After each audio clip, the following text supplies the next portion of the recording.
Many thanks to Squarespace for sponsoring this week's video. Now I know I've mentioned this before, the fact that there are over 100 tools and sliders available within Lightroom, and over half of these are dedicated to enhancing color, which is a huge testament to the overall importance that color plays within photo editing.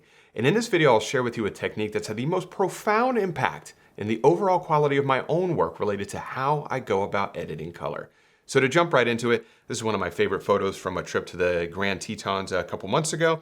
The very first, step or portion of this process, I always kick things off with the white balance. That's the very first area, I should say color-related area that I want to impact first. And what I always like to do is I'll take the eyedropper, I'll find as neutral of an area that I can find, and I think something about right there looks pretty good. Looks like it made a very small adjustment.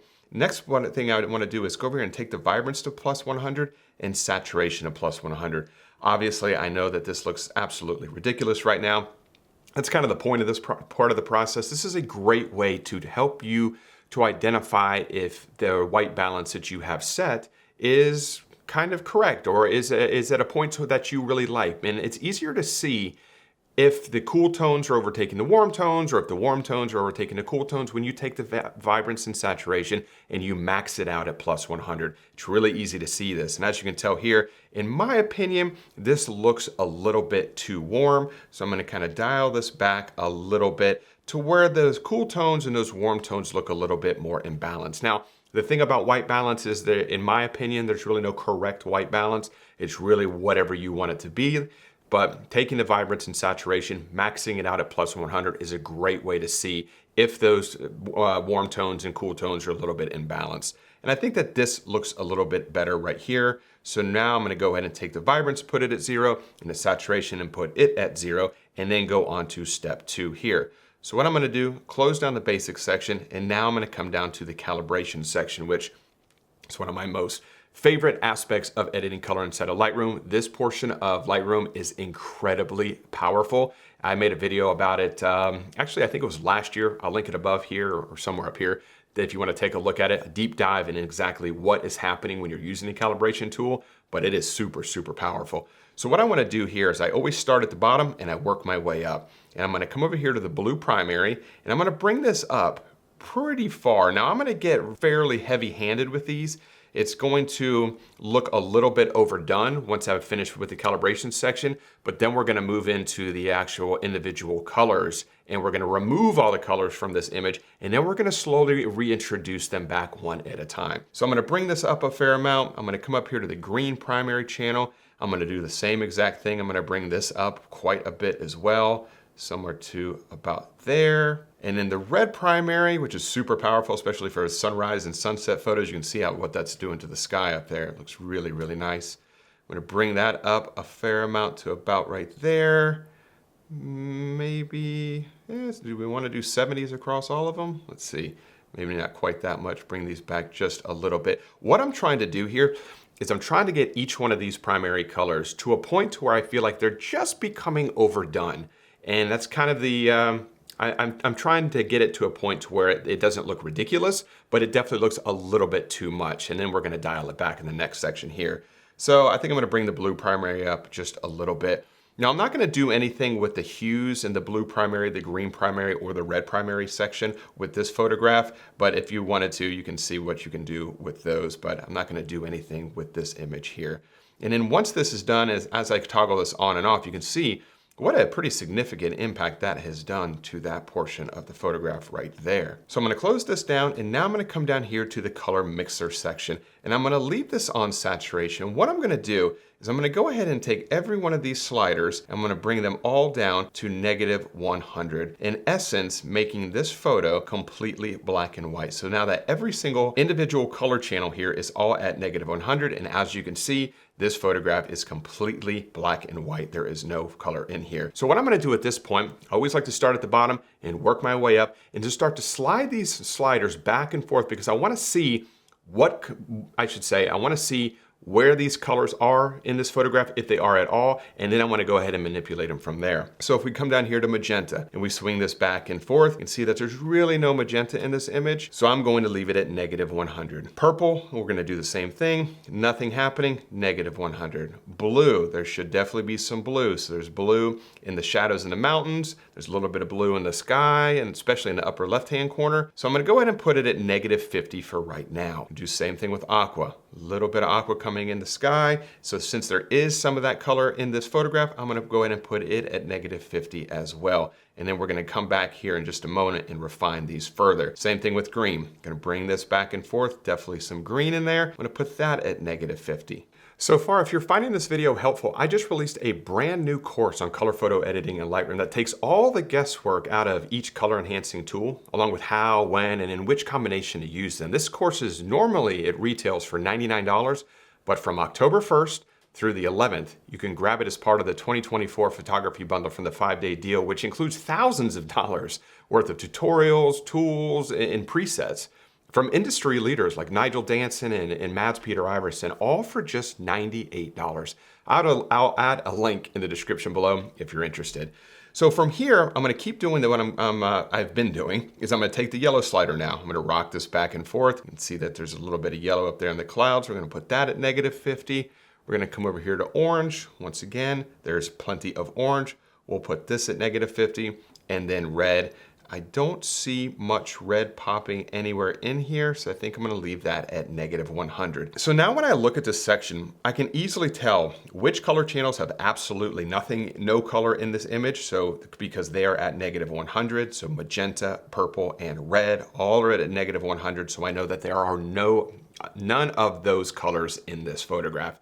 And then all the channels that have -50, I know that these channels do have color in this photograph. So what I want to do from here is I'm going to now start at the bottom once again, but I'm only going to impact the colors that I know are in this photograph. So I know there is blue. So I'm going to go ahead and start to move this blue channel around a little bit. I think I'm going to bring that maybe up to maybe +10 right there. Aqua, we're going to do the same thing here. I think I'm going to leave aqua at 0 because I don't really love the aqua in this photograph. So I think I'm just going to leave it right there. And green, I definitely like the green in here. So I'm going to bring the green up a fair amount to maybe +10 right there. Yellow, love the yellow. Probably put that at about maybe +10. Orange, let's see, bring the orange up a fair amount. I'm just doing this really quickly. And I think that looks pretty good. Now let's toggle this on and off, before and after, before and after. Very, very subtle change. But if we hit the / key, you can see where this photo started and where we're at right now. Let me hit the shortcut key Y so we can see this. And as I zoom into certain areas of this photograph, we slide this back and forth. You can see what a drastic difference we have made to this photograph. Let's do a different comparison here. Huge difference between the two. Slide up and down here. I really like it up here in the clouds. You can really see a difference in what we have done right there. Hit the shortcut key Y to turn this off. And now I think I'm going to make a few more adjustments here. I think I'm going to change the green just a little bit, pump it up just a touch more. And I'm just trying to overdo it just a little bit so it's easier for you to see it on camera. And from here, once I like the saturation of the overall colors, then I'm going to go ahead and mess around with the luminance a little bit. I love luminance, the brightness value of a particular color, and it's an amazing way to, in essence, kind of dodge and burn with color inside of Lightroom. So I'm going to switch this over to luminance, and watch this when I take the green slider back and forth. You can see how all of those greens really come to life. You want to be careful though, because you see what's happening to the sky up there. You don't want that. But I am going to bring the luminance up just a touch to nothing like that, but maybe around +25, 30, maybe something around there. The orange probably won't do a whole lot with, yellow probably won't do much with the orange either. But I think I'm just going to bring the luminance up just a touch. And now I'm going to come over here to hue. Since this was a spring photograph, I want those greens to look a little bit more green. I could switch it all the way to the left to make it look more like fall, or I can move it more toward the green to really enhance the spring. And I think I'm just going to bring it to a point that looks good, which I believe is right there. And do I want to do anything with the yellow hue? I don't believe so. Anything with the orange. And this is kind of my go-to process here, especially with hue, because hue is a little bit not difficult, but it takes a lot of experimenting. I would say whenever I do manipulate the hue of a specific color, it usually is the greens. In landscape photography, you can usually take the hue and move it all the way to the left to make, I should say the green hue all the way to the left to make it feel a little bit more like fall, move it towards the right to make it feel a little bit more like spring. But the other colors, I don't really move around a whole lot. But I will be honest with you, a lot of times I will just come in here and start to just shift these around just a little bit, just to see if it does anything that I like. But I think all that I'm gonna do for this one is just take that green hue and move it over to the right a little bit. I think I am gonna bring the green luminance up a little bit more as well, just to really exaggerate that. And I think that that looks good. I like what it's doing to the trees up through here. I think that looks good, and just kind of leave it at a point right there. And then from there, a lot of times I'll go into the color grading section and tint highlights or tint to shadows a certain color. I go over all of this in that course I mentioned a few moments ago. If you are interested, like I said, there will be a link in the description below there, but I will do a deep dive there. But that is really the process that I go through to initially get the colors to a point that I really, really enjoy. I start at the white balance. I go through that trick to be able to determine whether or not the warm tones are overtaking the cool tones. I then move down to the calibration section, and that's how I really saturate the colors for the most part. Most of that heavy lifting is done in the calibration section, and then I come over here to the color mixer section and strip out all of the color, and then reintroduce each of them one at a time to get it to a point that I really, really enjoy. And then from here, I always just leave it alone. Walk away for a few hours, maybe revisit it in the next day or so. And most of the time there, I usually will come back and look at it and I'm either like, oh my gosh, this is way too saturated, or it's a little bit too flat. I need to add some more color. As I look at it right now, it actually already does look a little bit too saturated. So I probably will come back here to the color mixer section. I was already there. And just kind of dial these back just a little bit further, just to a point to where it looks a little bit easier on my eyes. It's crazy how quick our eyes adjust to a photograph when we've been staring at it and editing it for a while. So if I hit the backslash key and we turn this on and off, I think you would agree that the color in this photograph looks much, much better than it did when it first started. So I do hope that that information was helpful. That technique I go through on every single one of my photographs, and it has really helped me to get my images or get the colors within my photograph to a point that I really, really enjoy from really a saturation perspective. Plus, it helps you to kind of simplify the color palette a little bit. A lot of times when you're reducing those colors, you'll find that maybe the reds, there's just a little area in the photograph where there's a little bit of red and it's not really adding anything to the image. You might want to leave that at -100 just to simplify the colors in a photograph, because sometimes if a photo has 6 or 7 different very dominant colors, it feels very chaotic, very busy. And if you can simplify that and get it down to maybe 2 or 3 or 4 main colors, the photograph just feels a little bit more easy on the eyes. And I really, really enjoy that. So I'm constantly thinking about how can I simplify the color palette in this image? And I think that this really looks good for this photograph. So I do hope that that information was helpful. If you have any questions related to anything covered in this week's video, please leave those in the comments section below and I'll do my best to get back in touch with you as soon as humanly possible. And before I do wrap things up, I just want to say a big thanks to the sponsor of this week's video, which is Squarespace, who I use for all of my website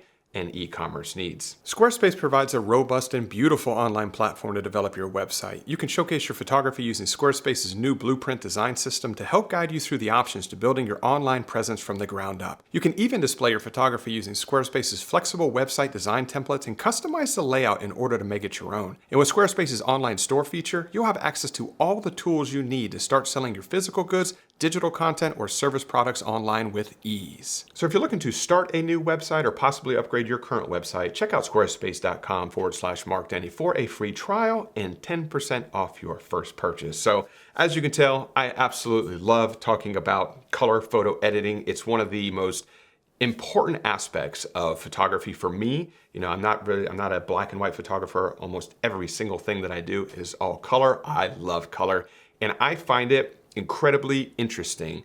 I said this to kick off this video. The fact that there's over 100 tools and sliders available inside of Lightroom, and over half of these are all dedicated to enhancing color. And that's a real testament to the overall importance of it. And it's something that I put a lot of effort and a lot of emphasis on in my own photography. I'm constantly trying to learn and develop different types of skill sets that I can share with you all. And as really focused on photo editing as it pertains to just color. And it's something that this is a technique that I've had a lot of success with in my personal opinion. I love that the colors coming out of my photographs now more than ever, and this technique is a huge reason why. So I do hope you found this video interesting. If you did enjoy it, if you could, give it a thumbs up. Subscribe to the channel if you're not subscribed already. And as always, I really do appreciate you carving out a little bit of time to spend it with me here today, and I will see you all next Wednesday. Bye.